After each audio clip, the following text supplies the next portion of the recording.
There's an awful lot of work on Darwin. That work now reaches into popular culture very extensively and other disciplines such as art, literature, poetry, and economics. I want to dwell on an aspect of Darwin's character that opens up what I think is a different way of thinking about the interrelations between his science and his family life. This aspect of his character could be called the accountant's view of nature.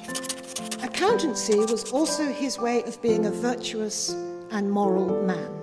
So accountants are underestimated people, although their methods reflect key features of the scientific method in that they rely on precision, the control of data, and standardization. And my interest in Darwin's accountancy was sparked by a comment made by him in response to a printed questionnaire. And at the end of this questionnaire, Galton asked each man of science if he thought he possessed any special talent. He answered that he felt he had no special talents except for business, by keeping accounts, replies to correspondence, and investing money very well. Very methodical in all my habits, he wrote. Darwin was adopting a style of living and working that emphasized the collection and comparison of data, and was also more broadly participating in the shift that then underway towards standardization and tabulation of information that underpinned the emerging Victorian way of life. So economy of time, to Darwin and to many of his contemporaries, was thought to be a source of wealth and knowledge. Judging from that response to Galton's questionnaire, he apparently came to judge himself almost entirely by his ability to manage money and to provide for his growing family. So that good management of the family finances came to signal his sense of commitment to the moral structure of the Victorian world, that he was doing his duty, that he was a good man, that he was virtuous, that he looked after people, and that he did that through an orderly life rather than going to church, let's say. I want to propose also that Darwin's account books, or his accounting frame of mind, might equally have been seen by him as an aid to conceptualizing animal and plant evolution. So under this point of view, where money serves as a metaphor for natural selection, an animal or plant might be regarded metaphorically as possessing debits and credits in the natural economy, where each favorable adaptation might add to an organism's individual capital, each profitable adaptation leading to a consolidation of market share. This is exactly what he was doing and seeing in his investment books. And the metaphor's not completely fanciful. The word species in evolutionary biology, after all, derives from the old financial term specie, for money, for coinage. So Darwin's view of nature emphasized the acquisition and retention of advantages. Here, in a nutshell, is the central theme of natural selection. Nature could also be seen as a monetary economy, just as easily as it was regarded as a political economy.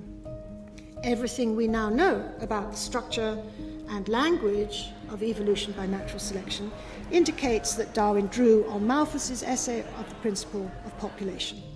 That text provided Darwin with the central ideas of competition, struggle, and survival, and over the space of a few days in September 1837, helped him construct his mechanism of natural selection.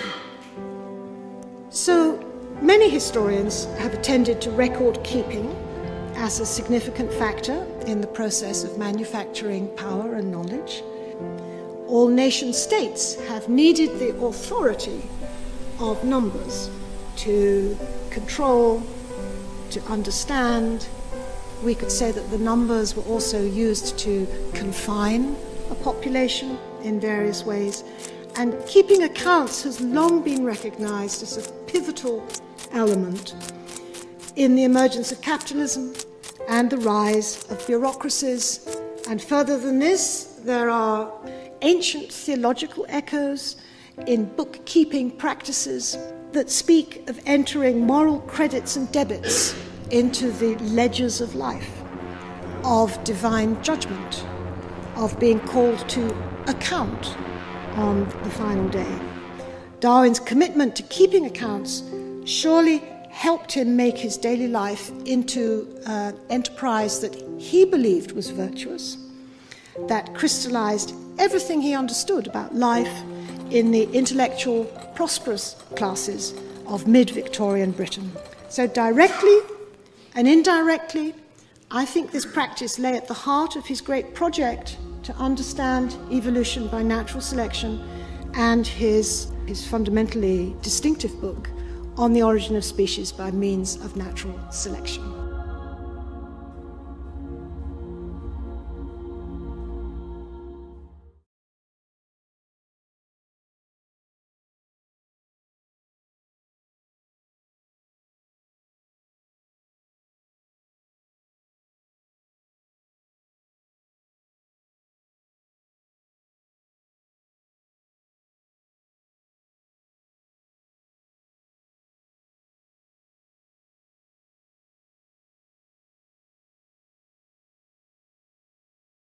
A stick falls onto the ground, I pull it up, and there's mycelium. It is virtually everywhere. A mycelium has more networks than our brain has neural pathways, and works in much the same way with electrolytes, electrical pulses. They're the most common species on Earth. They're everywhere. Just to give you an idea of how much fungi are in the forest, as you're walking, there's about 300 miles of fungi under every footstep that you take, and that's all over the world. And they form these massive links. It's like a big web, just growing through the forest.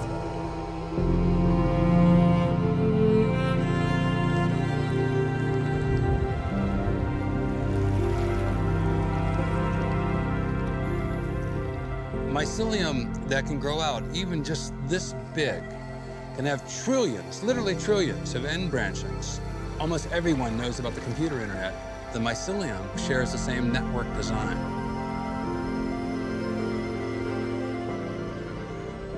Trees are communicating using the mycelium as pathways. They're connecting one tree to another. They're using the mycelium too to feed one another. In other words, one tree can swap nutrients with another tree using mycelium as the passageway.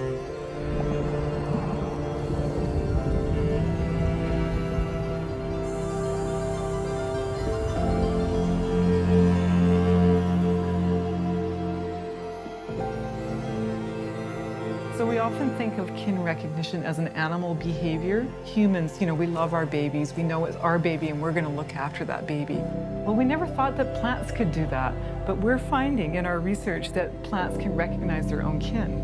So these mother trees recognize their kin through their mycorrhizal networks. The mother tree and the baby seedlings are sending signals, talking to each other.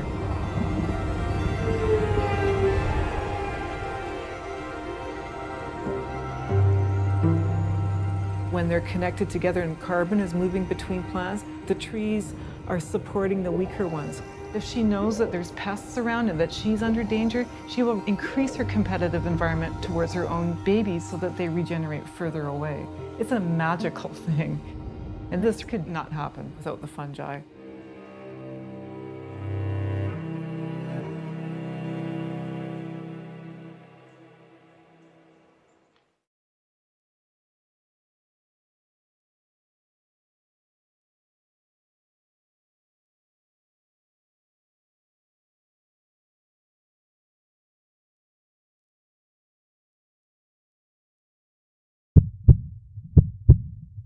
I see my species as part of a larger whole, rather than being at the top of the pyramid, being one of the organisms within inside the circle.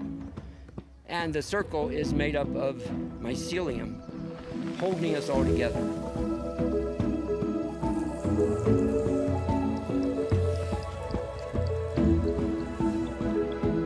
We've always always thought of plants as these inert objects, these things that don't actually interact with each other and build things. And what my work is showing, and other people's work as well, it's saying actually they need each other. They need each other to grow in a community so that they can start sharing the load.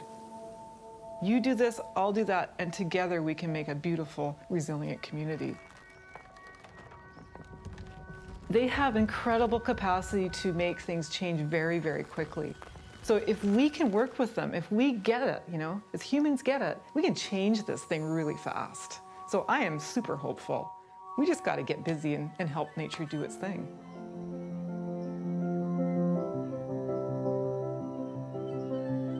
Evolution never stops. There's not one point that happens and it doesn't happen again. It's continuously happening.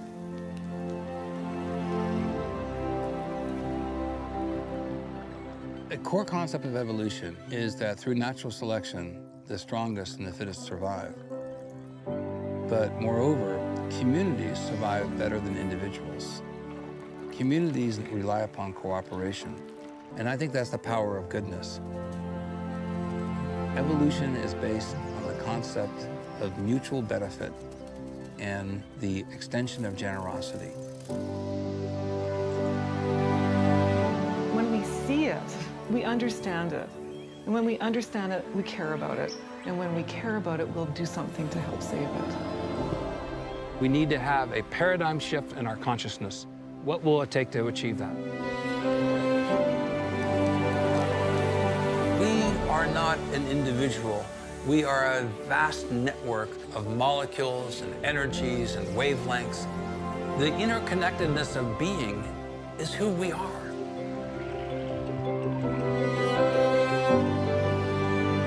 This world of ours is always changing, not for the better or for the worse, but for life. If the storms come and the water rises, if fire scorches the land or darkness descends, we will be here, working, as we always have, extending the network, building community, restoring balance, one connection at a time. It may take 1,000,000 years or 100 million, but we will still be here.